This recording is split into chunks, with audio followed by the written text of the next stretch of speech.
Hoje aconteceram novamente manifestações de juízes e promotores. Qual é o alvo? É o pacote anticorrupção aprovado pela Câmara dos Deputados. Os magistrados acreditam que o projeto, é a opinião deles, quer intimidar o Poder Judiciário.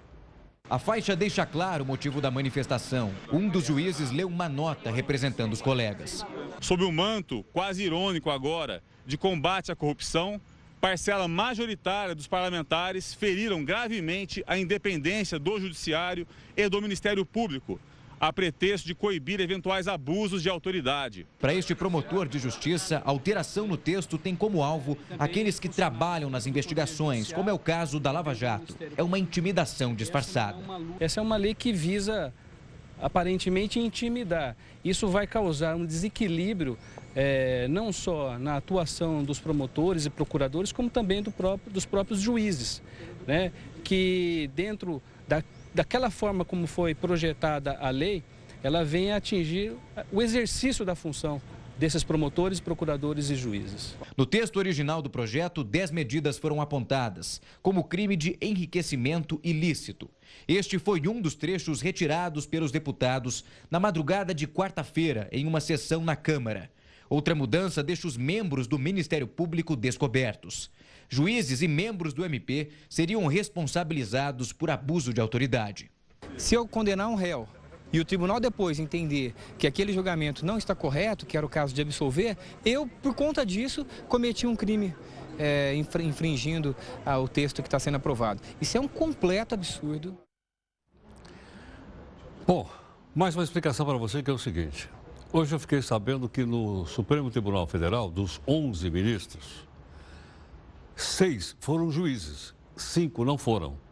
E chegaram no Supremo Tribunal Federal pelo 5º Constitucional. Aí eu falei, o que será que é isso? Isso é importante a gente entender.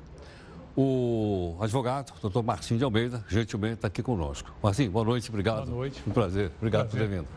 Obrigado. Martim, explica o seguinte, o que é exatamente o 5º Constitucional, né, que faz com que uma pessoa possa chegar ao Supremo Tribunal Federal sem ter feito a carreira de juiz? Na verdade é o seguinte, nos tribunais, no Tribunal de Justiça de São Paulo e todos os tribunais de justiça e outro Tribunal Regional Eleitoral, Tribunal do Trabalho, há uma regra, que 20% do tribunal será composto de pessoas vindo da advocacia e pessoas vindas do Ministério Público.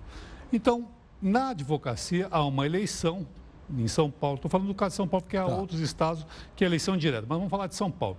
Há uma eleição onde se apresentam candidatos que tenham, no mínimo, um requisito de 10 anos, bons antecedentes e notório conhecimento, saber jurídico, se apresentam ao Conselho Seccional e, mediante uma eleição, se apresenta uma lista sexta. Essa lista vai para o tribunal escolhe 3, envia para o governador do estado e o governador do estado, entre os 3, escolhe um. Isso é uma coisa. A via de acesso ao Supremo Tribunal é completamente diferente. O presidente da República faz uma lista tríplice, submete ao Senado Federal, indica, e o Senado Federal que compõe. Da lista que hoje, da atual composição, que são 11 ministros, 5 são, se eu não me engano, 6, né? Você falou? São 6, São 6 que eram juízes de carreira. Isso. E 5 são escolhidos. Por exemplo, aquele rapaz saiu de São Paulo, que é o mais novo, ele foi reprovado, inclusive, no exame do TOEFL. Estou falando do TOEFL. Isso, o TOEFL. Ele chegou a prestar um concurso na magistratura e foi reprovado. Quer dizer, ele tentou ser juiz e foi reprovado? Tentou em primeira instância e foi reprovado. Como é que ele foi parar no Supremo? Aí é um problema da política do Supremo Tribunal Federal. É a política do presidente da República com o Congresso Nacional, com o Senado, que estabelece uma relação de maioria e indica... Mas o Senado não faz uma sabatina rigorosa e tal? Olha, pode até fazer. Não assisti nenhuma até hoje que seja tão rigorosa assim, mas deve ter. Na verdade, O pessoal diz que faz lá um happy hour ali, mais ou menos... finge que pergunta, você finge que responde e o cidadão vira... Exatamente, é mais ou menos isso. Evidentemente, existem pessoas que vão para o Supremo Tribunal Federal que têm uma vasta cultura jurídica. Tem vários deles. Claro. Agora, tem outros que parece que vai pela via mais, digamos, da política. E parece que é o caso que esse rapaz muito jovem, 40 anos, subiu à Suprema Corte e teria sido reprovado no exame de magistratura em São Paulo. É uma coisa que causou uma certa comoção, mal-estar na comunidade jurídica, uma vez que um rapaz tão jovem, e não há nada contra a juventude, pelo contrário, mas que ele ingressou por uma via que foi a via considerada por muitos uma via mais política. Ou seja, o notável saber jurídico está em xeque aí. Ficou um pouco afastado. Essa questão foi o notável conhecimento de pessoas que ajudou a trilhar. Ele foi advogado do então poderoso ministro José Dirceu, foi da AGU, então ele teve toda uma carreira pública que vem desde o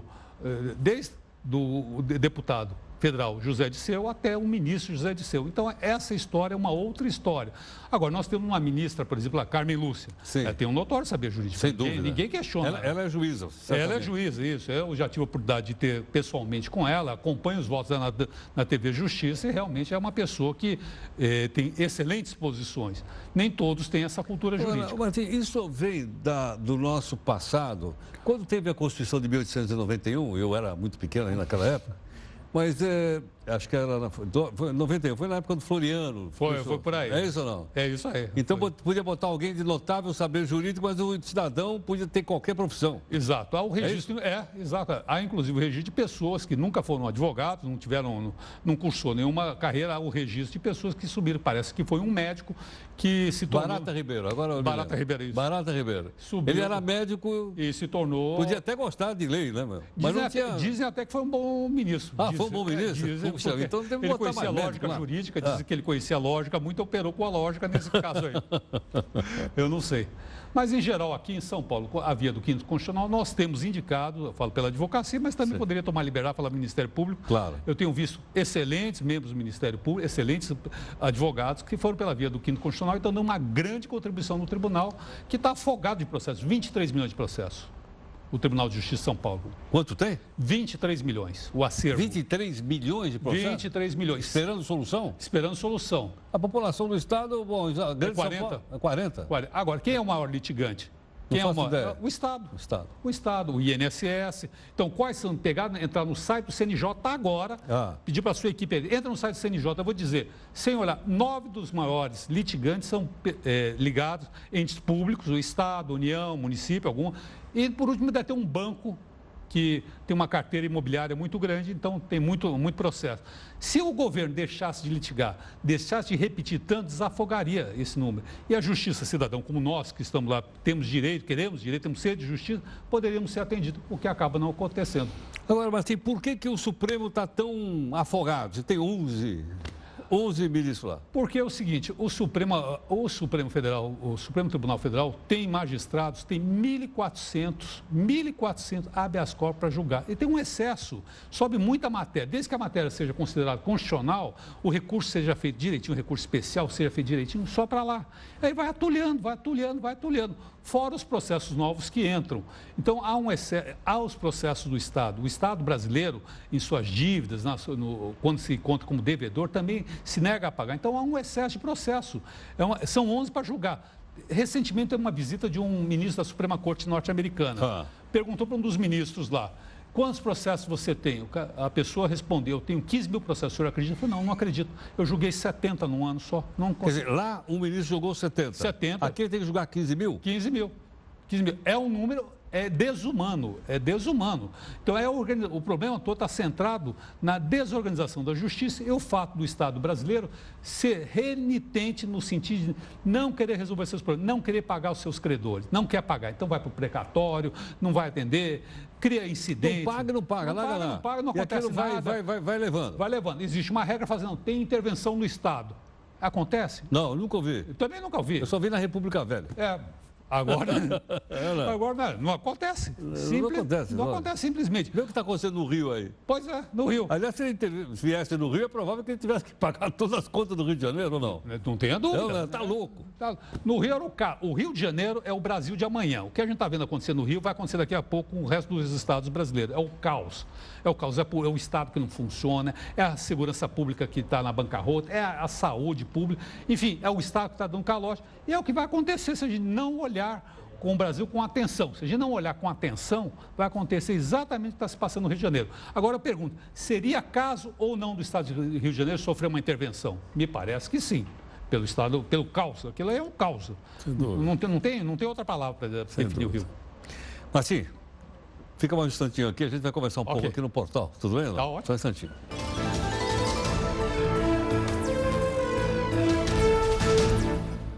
O advogado, doutor Martim de Almeida, gentilmente aqui conosco. Martim, o que você acha dessa ideia de proibir a transmissão pela TV Justiça das sessões do Supremo? Eu acho isso um absurdo.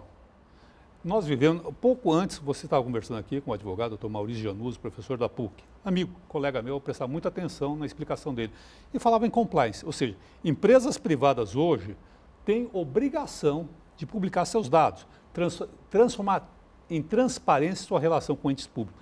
Nós temos a TV Justiça, é uma conquista da população, é a possibilidade da gente ver o que está acontecendo nos poderes. O poder tem que ser transparente. Se o deputado não consegue conviver com a transparência, com a relação com a população, larga seu mandato. O que a TV Justiça está fazendo é dar uma noção de cidadania e de civilidade. É um absurdo. É mais uma das regras das pessoas que consideram o poder público propriedade sua. É a privatização dos espaços públicos, onde grupos de interesse econômico e político se apropriam e tomam para si aquilo. E acho que não deve satisfação para ninguém. Então, processa fulano que publica o salário. Fulano ganha tal salário, vou publicar. Dando moral. Que dando moral? Dando moral somos nós que pagamos um salário para aquela pessoa e ela nada faz. O país está num estado de ruína, de calamidade, essa administração pública é uma calamidade. Esse Congresso Nacional é uma vergonha, não consigo chegar a falar outra palavra, com raras e honrosas exceções, que sempre tem, claro que sempre tem, mas a grande maioria das pessoas hoje sente profundo desprezo, o brasileiro em geral sente profundo desprezo pelo poder público, por isso. E esse deputado está prestando um desserviço. Faz muito bem ser mantido a TV Justiça, presta um relevante serviço. Martim, prazer em conhecê-lo. Prazer todo meu. Muito obrigado, viu? Obrigado. Até a próxima. Obrigado.